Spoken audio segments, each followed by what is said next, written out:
we've got another action hero myth, huh? We do, and it's really only illustratable by telling a story. So, you are in a showdown with the bad guy and you've got the beat on him, but just as you're about to shoot him, he jumps into his car and drives away, but you're able to get off one shot into his gas tank, which starts leaking fuel. Oh, I love this one, because I happen to have a lighter in my pocket. I light it, I drop it into the trail of fuel, and it races, catches up with the car blows up, bad guy's dead, right? Exactly that, and we're gonna do it. It's a cinematic cliche. Our hero has to stop the escaping bad guy. Okay, so action heroes don't usually come with a beret and mustache.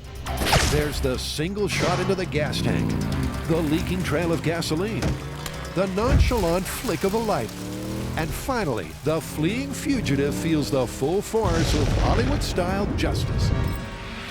But is this another example of the language of film rewriting the laws of physics? So how are we gonna do this one? You gonna shoot my car while I drive away at high speeds? We'll save that for the finale. I think we need to start small and simple, just test what the different fuel types do, you know, how quickly they burn, break it down. That sounds great. Cool. As always, Jamie wants to take the pragmatic approach. But this look into the future confirms that the small and simple plan will quite literally go up in flames. Faster, faster, faster. Everybody out! And when the story ends with full-scale mayhem, inevitably, it began with bench tests in the bunker. The basic metric for all of this is figuring out how fast fuel burns from A to B. So we're basically, under slightly safer conditions, going to spray some fuel on the ground, light it, time how fast it takes to get from A to B. 3 fuels will make up the samples for this first test, and gasoline, diesel, and jet fuel are the most likely culprits to be found causing a conflagration in an action movie. Gasoline is first up, and Adam squirts a 7-foot trail onto a smooth metal plate. Here we go.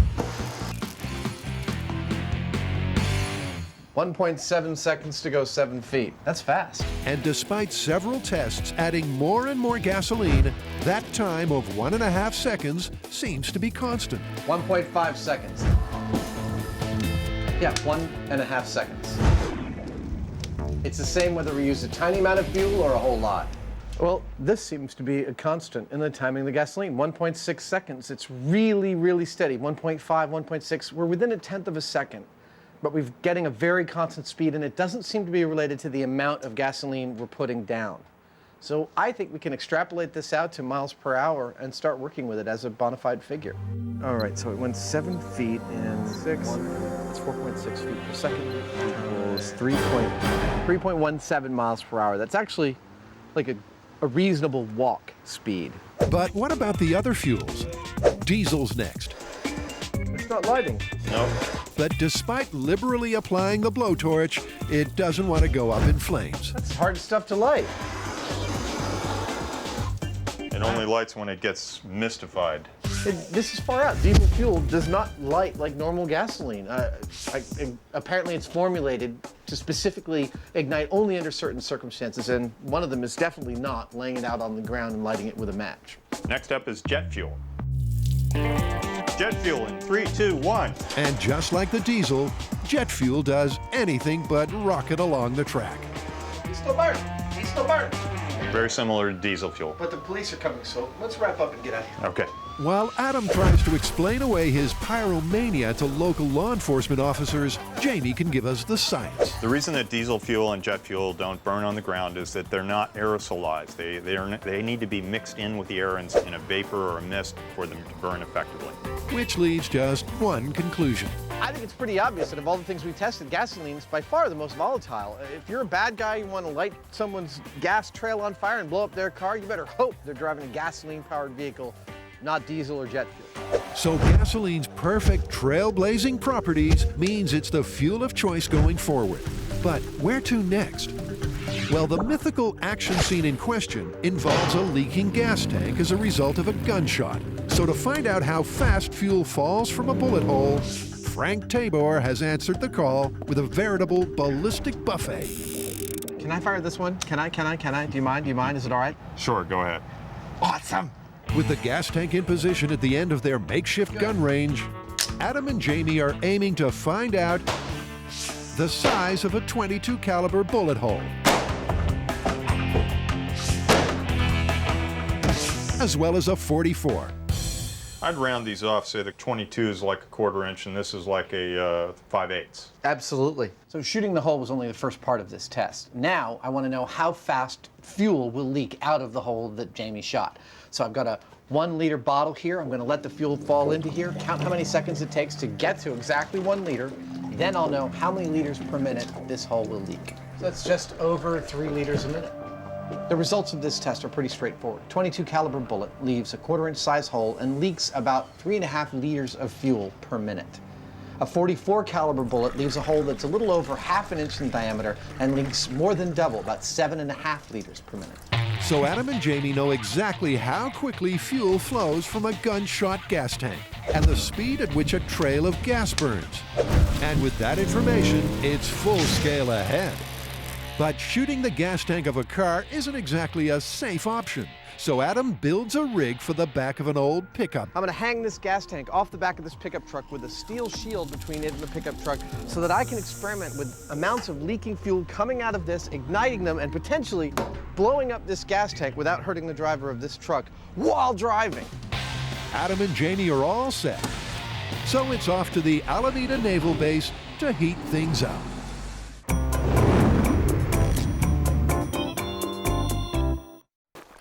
Since around the time Jamie started going to the movies in the early 1900s, a blazing trail of flammable fuel has been a Hollywood staple.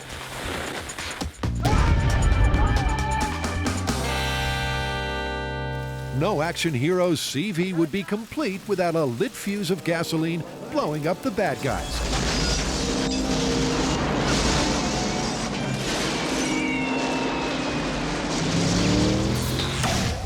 On the trail of this flammable fable, Jamie and his partner in flame, Adam, have found that gasoline burns in a contiguous line.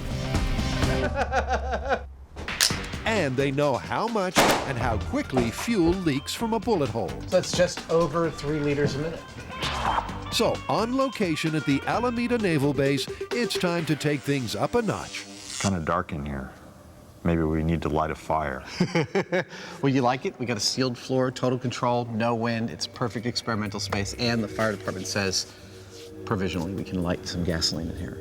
I love it. Yeah. Yep, the sealed floor and contained environment is perfect for, this myth. Oh, no! Okay, let's get started with work. And it just gets better, because the next step involves a perfect piece of Jamie-style invention. At this point, we've learned what gasoline does when you lay it out in a stream and light it. But we have yet to see what happens when it's coming out of something that's moving, like a vehicle. So I figure, like we normally do, we like to start out small to see what we're dealing with, and therefore I've invented this thing which I call the firebug. Which, let's face it, is a remote control fire hazard on wheels. That's absolutely perfect. Well, you want to just start them running around and I'll light the back end as it goes? Yeah. With a full squeezy bottle of gas on board, the firebug is ready. Fire extinguisher. I'm totally ready. And by turning the nozzle down to simulate a leaking gas tank, Jamie is all set. Okay, ready? Yeah. The firebug takes off, leaving a perfect trail of gasoline in its wake, which Adam happily sets ablaze. There we go.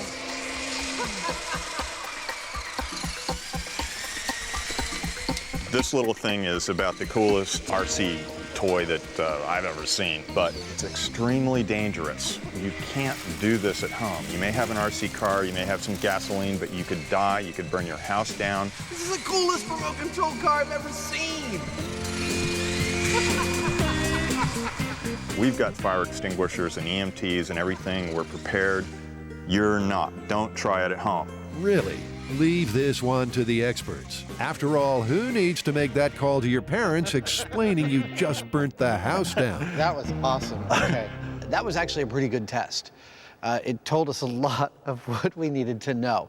We wanted to know if you could lay down a line of fuel out of a moving vehicle and it would remain contiguous. The answer is yes. And it doesn't seem like we need that much fuel. So I think we're ready to go full scale. I think we've learned what we wanted to know, although Jamie still seems to be enjoying setting stuff on fire. Full scale it is, and for that they need Firebug's big brother. Say hello to the Fire Beast! The Fire Beast, a truck with a leaking gas tank attachment. Don't expect to see one of these in a showroom near you. This is the patented MythBusters 10-minute solution for controlling the fuel from the driver's seat. Rather than a complex solenoid-driven valve or something like that, it's a rope. Pull on the rope, nozzle lifts above the level of the fuel. Let it go, and it starts to run out. It's just that simple.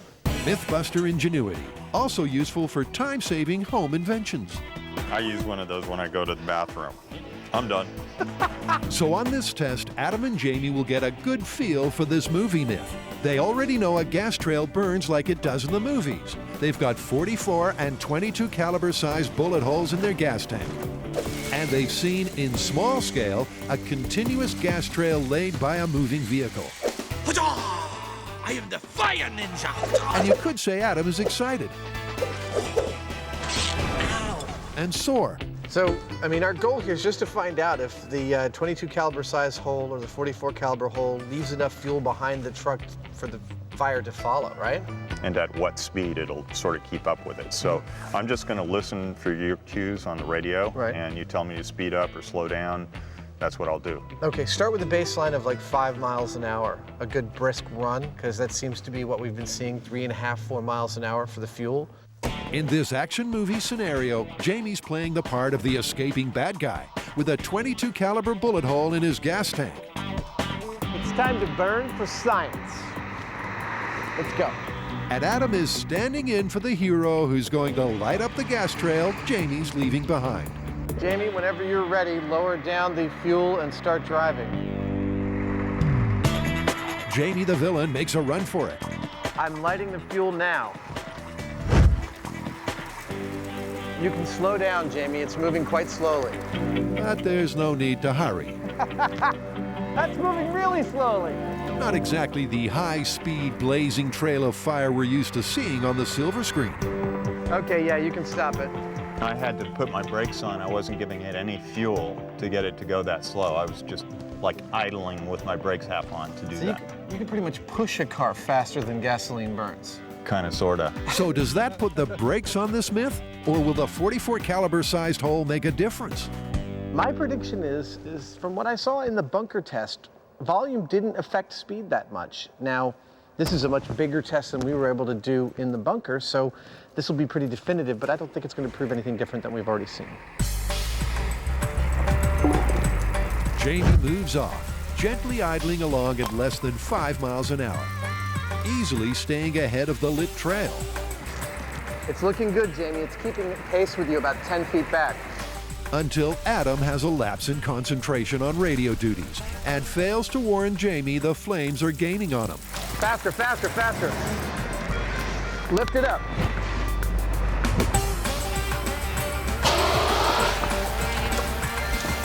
It was going along fine until it started to catch up a little bit. And all of a sudden, Adam's saying, "Gun it." And I took off, but it was too late. It actually stayed with me, and it caught up with the tank, and it could have set it off. Traveling at the lower limit of the speedometer, Jamie is unsure of his speed, but it seems as though the fresher the trail, the faster it burns. However, another run to test that hypothesis is brought to an abrupt end when Jamie gets hemmed in. Guys, I'm going to stop. We're going to start to have crossover. As another band of busters once said, it's a bad idea to cross the streams.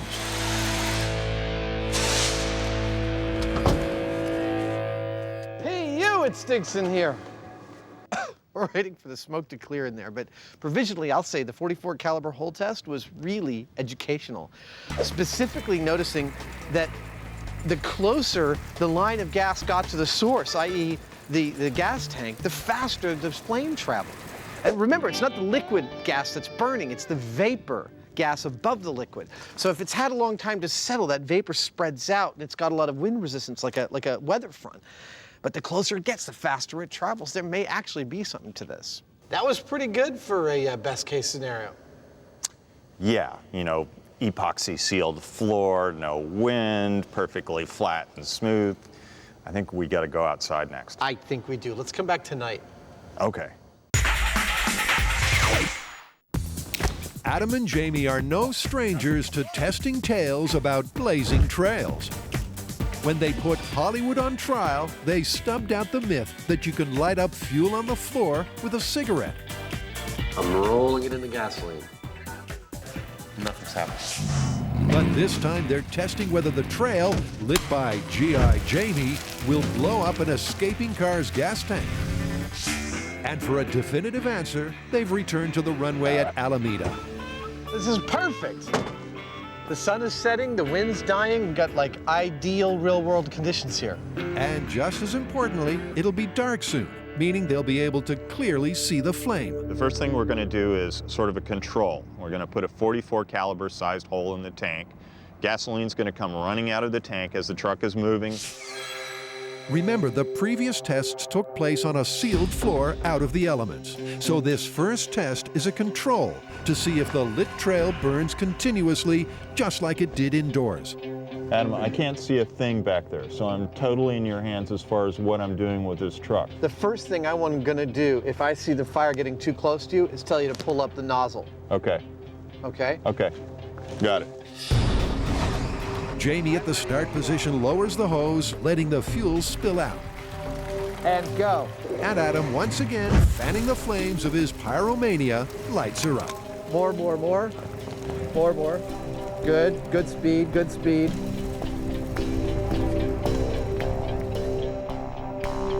And that's pretty much all she wrote. For a real-world control, that test went about as good as I could have hoped. Jamie drove at a reasonable speed. The fuel line he laid down burned totally continuously.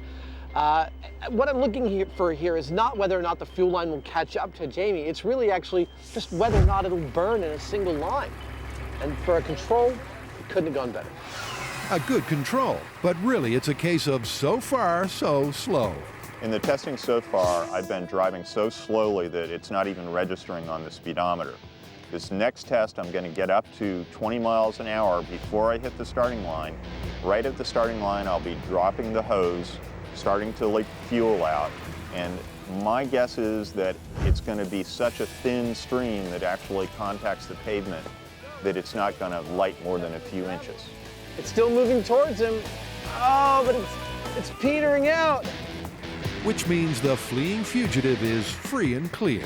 That was interesting. You did that perfectly. The gas started before the first two cones and ended after the second, and when I set it on fire, it burned longer than I thought it would, almost 100 feet.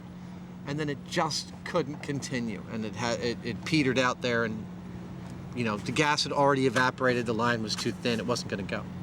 And 20 miles an hour isn't that fast. No, not like an action movie car chase. It would be a lot faster, so it would only get worse for this myth at any speed above 20.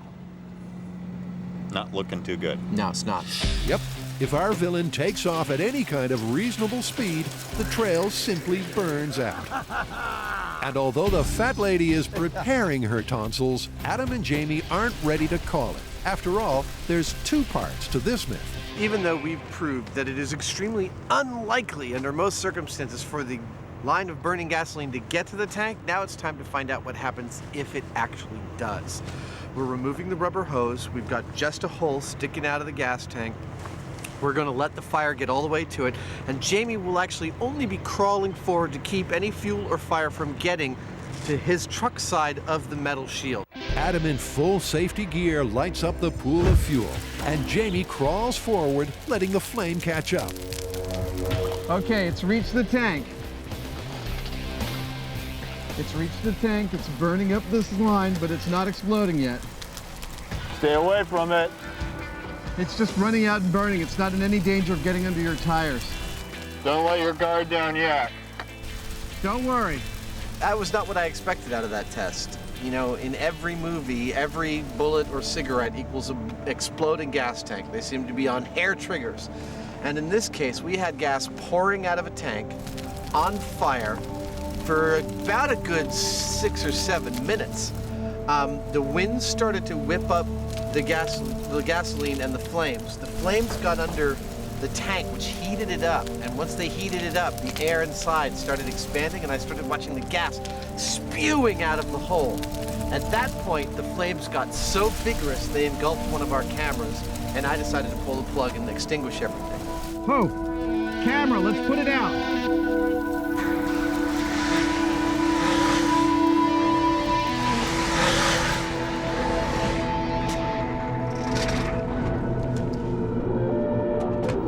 Despite being cooked to within an inch of its digital life, the camera came through and got the shot.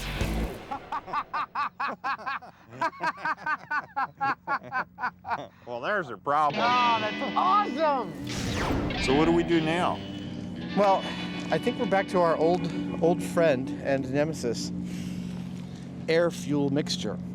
I think we need to know exactly when we're at the correct explosive limit, and I think we do whatever it takes to get that. Let's pop off those ports on top, let's get some air moving around in there, put some gas in, do the same thing we did before, but we don't light it until we have a meter that tells us we're at the right explosive limit. And this time, let's take the camera away from it. I think so.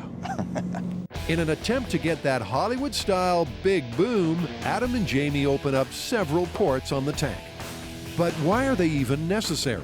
Gasoline or gasoline vapor by itself is not exploding. It needs a source of ignition and it needs air. In fact, it needs a very specific amount of air for it to blow up. That range is above 1.4% vapor to air or below 7.6% vapor to air. If it's outside that range, it's not exploding. If it's within that range and it has a source of ignition, it can blow up. Now, we're going to use this meter here to determine what we've got in the tank and whether we can get it to the butter zone or not. So the mix of air and fuel vapor in the gas tank has to be just right. In a vapor-rich environment, there has to be the right amount of air to be in what's known as the flammability band. And in a contained environment with an ignition source, you're in prime territory for an explosion. And to detect that crucial air-to-fuel ratio, the guys are using a portable gas monitor. It's going back and forth between 4 and 4.5. That's fantastic. And so we're right in the butter zone. Yeah. Awesome, let's go, let's do it. With the added through flow, the air-fuel mixture is perfect. And we're about to find out Go ahead.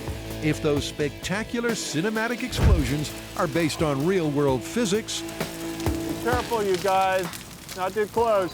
or simply movie magic. Good, stop. It's burning in the tank. But it's stubbornly refusing to detonate. The facts here are pretty simple. We were at 5%. That is exactly the butter zone we were looking for. We got perfect ignition, the test went really well, and we did not get an explosion. Don't get me wrong, if my car's on fire, I'm gonna be running away from it. All I'm saying is the way the movies look at gas tanks and explosions is just wrong. Hey, Adam, Yeah. should I just lay down some fire and we call it a day? This is actually really frustrating to look at because if the tank is enclosed, it very quickly goes above the explosive limit. If it's open like we had it, then it's just burning. It's just flame. It's not explosion. No explosion! That's a result. How do you want to wrap up Vapor Trail? Well, the flame did follow right along that trail of gasoline as it was laid down. In fact, it went all the way up to the tank. Yeah, but it went so slowly, man. It would never catch up to any car. You could push a car faster than that gasoline trail burned. And once it got to the tank, it don't blow up. I guess we gotta call it busted then. Busted it is.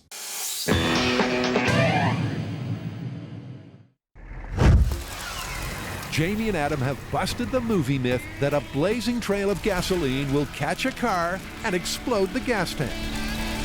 But this fiery fable is still alive. I know it's a bit of a segue, but I don't feel like we're all the way done with Hollywood pyrotechnics just yet. Why is that? Because I've got another one I want to try, and it is an old cowboy myth that involves gunpowder. Oh, you mean where the bad guy lays down the trail of gunpowder, it goes to the keg, he lights it, but the good guy rushes in and puts out the flame right before it reaches the keg? God, it's like you're a mind reader or something. That's exactly it. So it's Trailblazers Part 2. But this movie myth comes from way back yonder. when your average action scene involved cowboys and gunpowder, not cars and gasoline.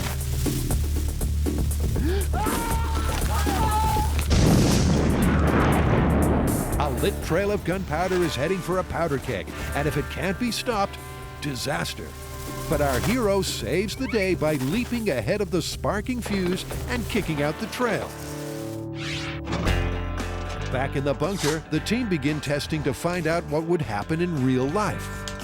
I don't think this is going to work. The whole premise we're testing, just can a cowboy lay out a line of black powder, and if I saw it and tried to kick out that powder before it got to something that it was going to blow up, would I have enough time? I don't think I would. I think the black powder is going to burn too fast. Every time we've ever noodled with it on the show, its defining characteristic is that it's super fast. So, like the vapor trail, Adam thinks this movie myth is just another special effect. My guess is it's going to be less a shh than a shaboom kind of moment. We'll see. Well, without the boom. We're not adding in any boom just yet. It's all about the shh. On-site supervising, it's pyrotechnician Rob Klott, and he's got the shaboom making materials. This is black powder. You can buy this in most gun shops, and it's actually the closest thing we have to what would be period correct for like a cowboy movie. It's what we've used when we fired our Civil War era musket, when we fired our period ammunition.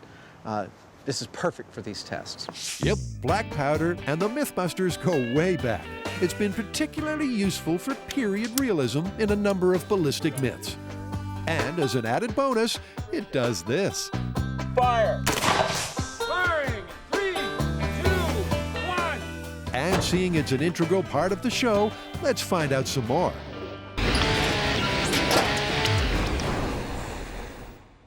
We use black powder in a lot of our experiments. Yeah, black powder engine, killer cigarette butts, and salami rocket. Do you know who invented it? The Chinese, right? Yeah, the Chinese were searching for the secret of eternal life, and they somehow came up with black powder. Eternal life, I did not know that. Well, obviously they didn't achieve eternal life, and in fact, they didn't even realize that they'd created a weapon. They were using black powder on things like skin irritations, like fungus. Now, that is one skin treatment I would not want to have on my skin standing close to an open flame. Regardless, I think we found some uses for it. First up, they're starting small, a trail just a few feet long. I think that's great. What do you think?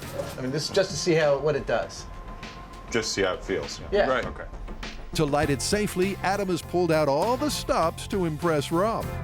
This is a standard industry remote lighter. This is your butane torch on the end of a couple of tie straps on some structural aluminum, providing some distance between me and a flame so I can light while I'm safely away from the explosion.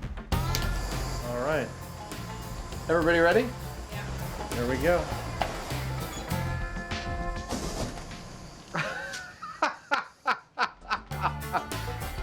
That's a little too fast.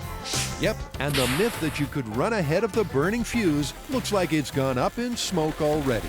Gunpowder by design burns very quickly. When you have it inside a gun, it burns explosively quickly. When we lay it out in a line, it just kind of burns fast. Well, it behaved exactly the way I thought it would behave. In fact, you'll see that the rating for this is which is pretty much the sound it made when we lit it. And that's what it's based on. What do you think we do now? Well, I think we need to come up with a more controlled way of laying down the powder, something that's very consistent and maybe a little less of it.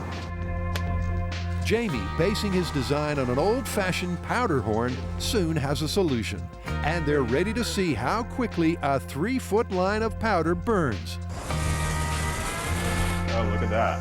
That was really nice. That was much slower. And it was like, That was like a really slow walk. It was. We found out that there is no experiment too small for us to be wrong about what the results are going to be. I thought that if we laid out a line here and it was fairly visible black powder, that it would go and just go really fast. But in fact, it seems to burn at a rate not unreasonably close to what I'm used to remembering in cowboy movies. I'm starting to think that if we laid out a line of powder like this, maybe 20 feet long, with a, keg at the end that might blow up, and I had a few seconds to run over and kick this line so it would stop igniting, then I might actually be able to do that. I figure I could outrun that pretty easily. Well, if you want to try, I say we get out to the bomb range and do it for real. Okay, let's get out out of here. Alameda County Bomb Disposal Range, Adam and Jamie's second home. Another day at the bomb range. That's right. And as usual, their hospitable host keeping them out of hospital is Sergeant J.D. Nelson. The bomb range is a perfect location for us because we can blow stuff up, but it's a little bit rocky. And it's dirt, so we want to be able to see the black powder. We're going to lay out basically a dance floor for dancing with the black powder. It's about 20 some odd sheets of plywood or chipboard that we're going to lay out in a line approximately 80 to 100 feet long. Should be plenty of a run for our black powder tests. Well, there you go, dance floor.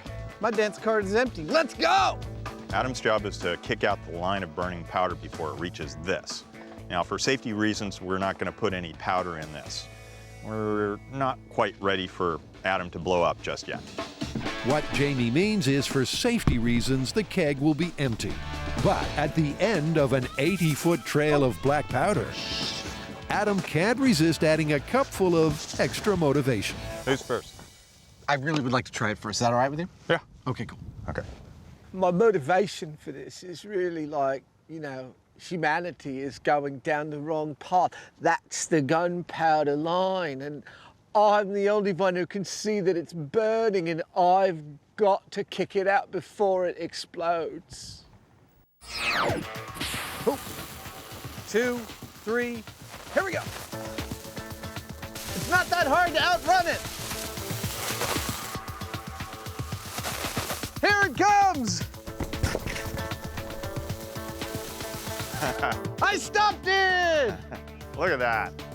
Here, light this one. Ooh. It's like a really brisk walk, really. Here comes some things. Poof!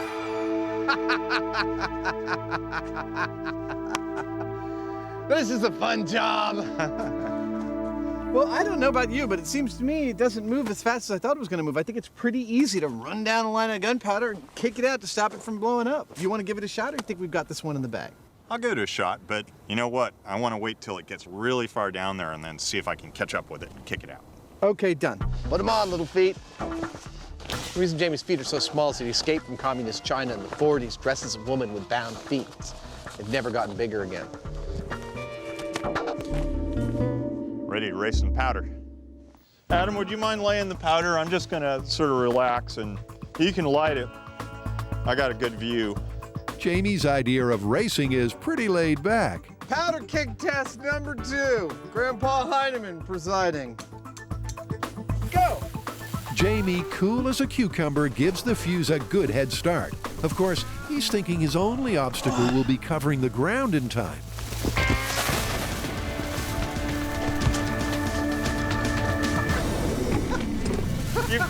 Oh, it's still going! Yeah, you. He pushed me out of the way. What the hell is that? I was giving you more of a challenge. We wanted to find out whether it is possible to outrun a burning line of powder, break the line, and stop it before it reaches the barrel and blows up the barrel. Turns out, it is. We did it. It's not that hard, really. So the movie myth that you can outrun a lit trail of gunpowder is confirmed. But the fun doesn't end there. The fuse is still burning on this fable.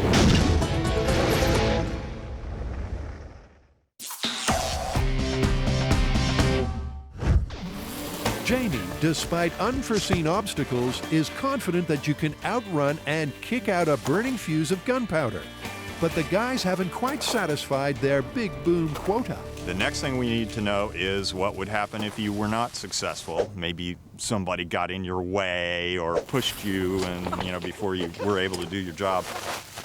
Does the barrel blow up? Will it run up the stream of powder coming out of the barrel? Are we going to see a big explosion? It's a cartoon caper classic. The lit fuse of gunpowder leads right to the powder keg and kablooey. But would the barrel really blow, or would the fuse just fizzle out when it reaches the end of the line? Go ahead and plug it in. And to find out, they'll need to light the powder remotely. And our bright sparks have just the thing. See, it's a 20,000 volt neon transformer. I know that the electrical resistance of air is roughly 10,000 volts per centimeter, which means I only need to get the two ends of this transformer within 2 centimeters of each other for that arc to travel across them. And it is the most ideal thing to light the gunpowder. Perfect. Next, with Adam and Jamie displaying all the characteristics of kids who know the ice cream man is coming, Yet another thing to not try at home. fill the keg with powder and lay down the road to explode. So as soon as the line gets here, shaboom! At least in theory. It's a theory they can't wait to put into practice. Plus, there's a breeze and a danger the black powder will soon be blowing in the wind. All right, let's do this thing. So it's double time down to the bunker. So I'm going to count it down. Tell me when you're set. I am totally set now. Okay, going in 3, 2, 1. There it goes. Look at it go. The trail is ablaze, and just like in the movies, it races towards its destination. Come on, little buddy, don't burn out. Go, go, go, go. A barrel full of Big Boom. Go, go. Yeah. That was awesome. That was the best explosion we've ever done. I swear. That was a serious bang. Yeah. Man, why'd it take all its time to get there? It was like, that's the way I always expected it should be. Awesome. Let's get an all clear and go inspect. This is one cinematic and cartoon cliche that does exactly what it says on the label. What happens when a burning line of gunpowder reaches a keg full of gunpowder? Exactly what you think. It's going to blow up, and that's what it did. Each one of these expanded a little bit. And look at all the burn stripes on the inside. It's quite clear what it did, but it blew out both ends. It blew out the weakest part. If you watch the show at all, you know that I like to live my life halfway like an action movie hero and halfway like a cartoon character. And this explosion satisfied both of those halves of my personality. I proclaim it my favorite ever MythBusters explosion.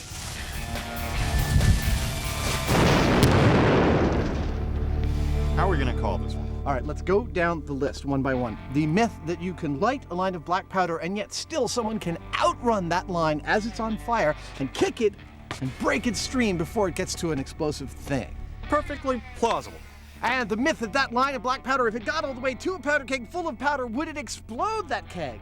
Absolutely plausible. I totally agree. I think it's plausible. I think we've done some very good work here today. Let's get out of here. All right.